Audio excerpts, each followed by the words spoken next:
Bienvenidos a las historias de Lilith. Bienvenidos a todos, espero que estén muy listos para otra aventura más de las historias de Peter Pan y sus amigos.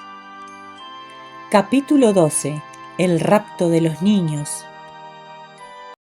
El ataque pirata había sido una total sorpresa, una buena prueba de que el desaprensivo Garfio lo había llevado a cabo deshonestamente, pues sorprender a los Pieles Rojas limpiamente es algo que no entra en la capacidad del hombre blanco.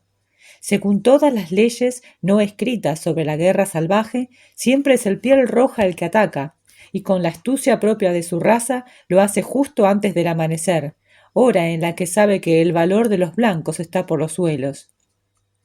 Los blancos, entretanto, han levantado una tosca empalizada en la cima de aquel terreno ondulado, a cuyos pies discurre un riachuelo, ya que estar demasiado lejos del agua supone la destrucción.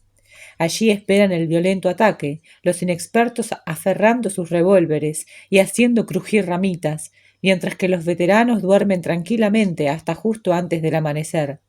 A través de la larga y oscura noche, los exploradores salvajes se deslizan, como serpientes, por entre la hierba sin mover ni una brizna. La maleza se cierra tras ellos, tan silenciosamente como la arena por la que se ha introducido un topo. No se oye ni un ruido, salvo cuando sueltan una asombrosa imitación del aullido solitario de un coyote. Otros bravos contestan al grito, y algunos lo hacen aún mejor que los coyotes, a quienes no se les da muy bien. Así van pasando las frías horas, y la larga incertidumbre resulta tremendamente agotadora para el rostro pálido que tiene que pasar por ella por primera vez.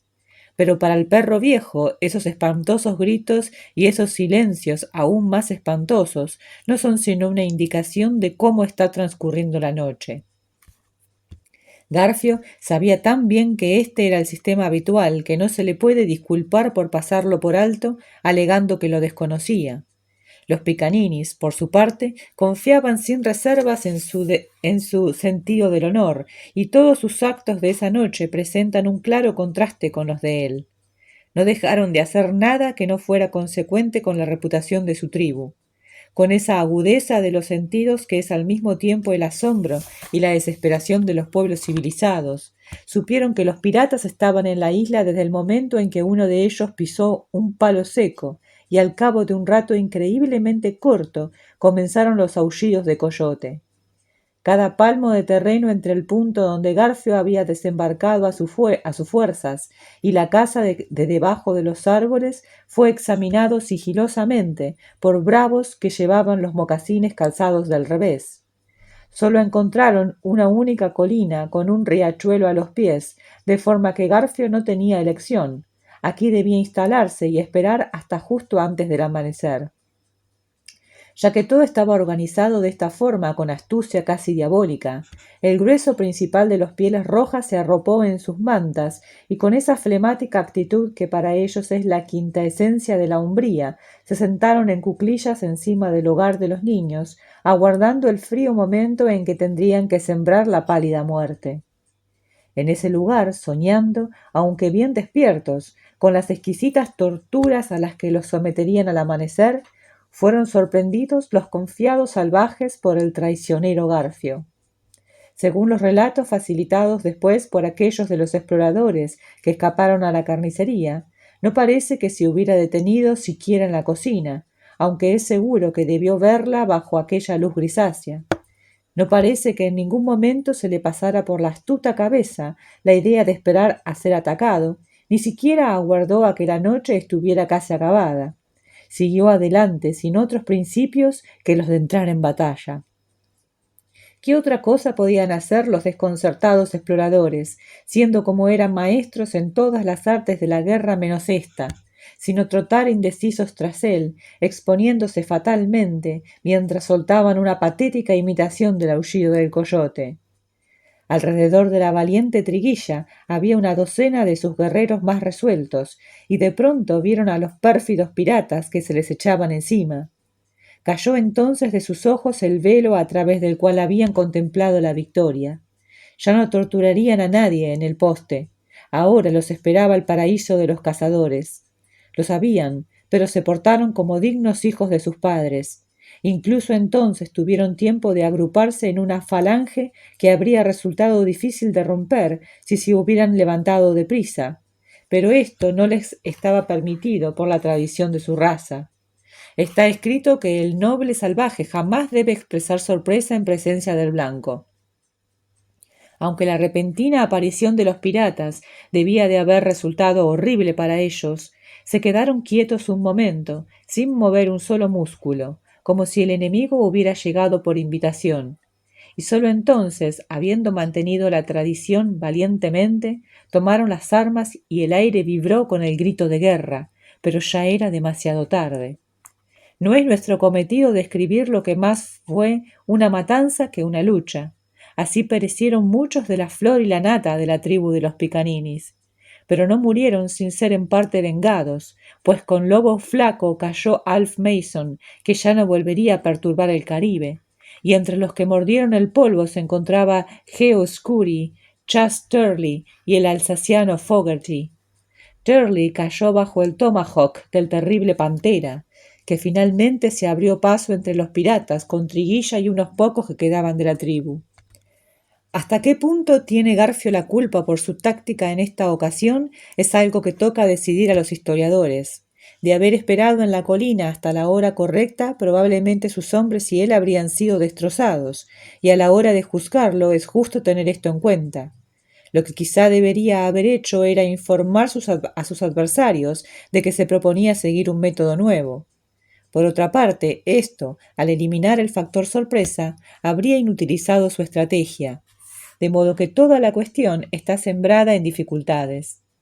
Uno no puede al menos reprimir cierta admiración involuntaria por el talento que había concebido un plan tan audaz y por la cruel genialidad con que lo llevó a cabo.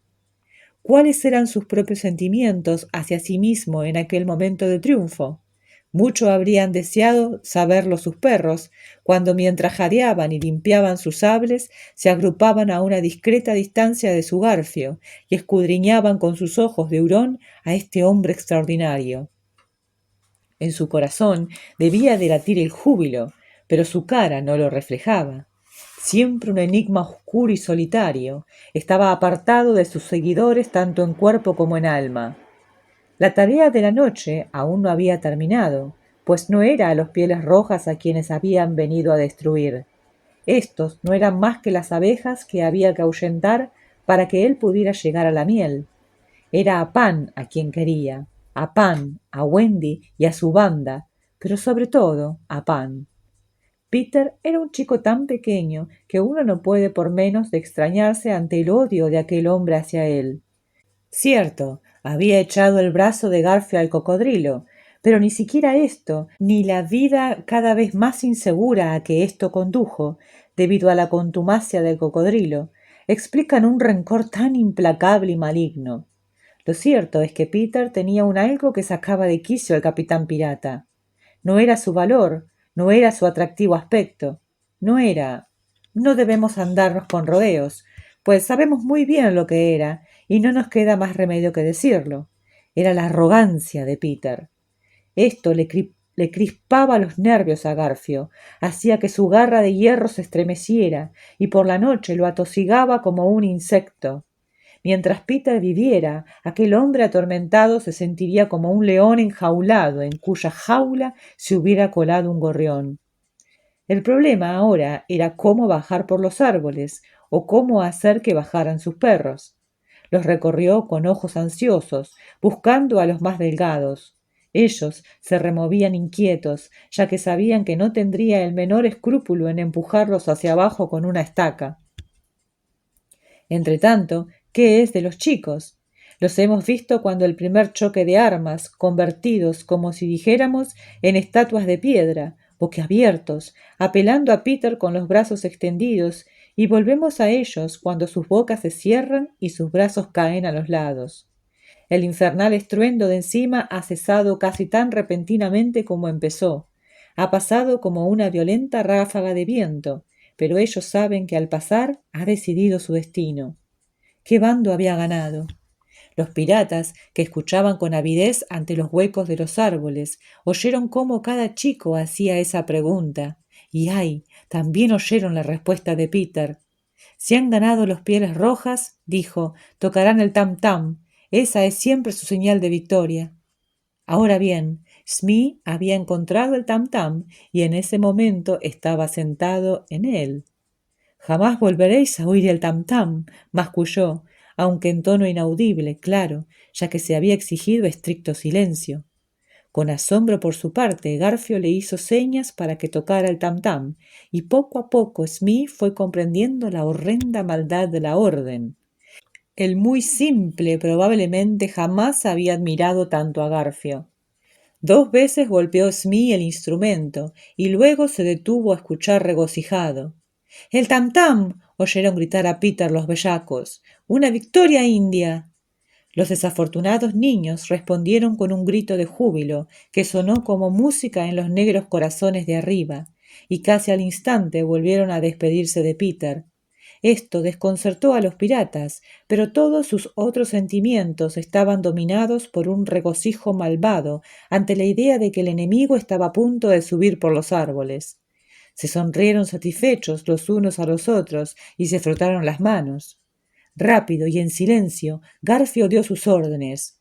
1 hombre en cada árbol y los demás dispuestos en una fila a 2 yardas de distancia.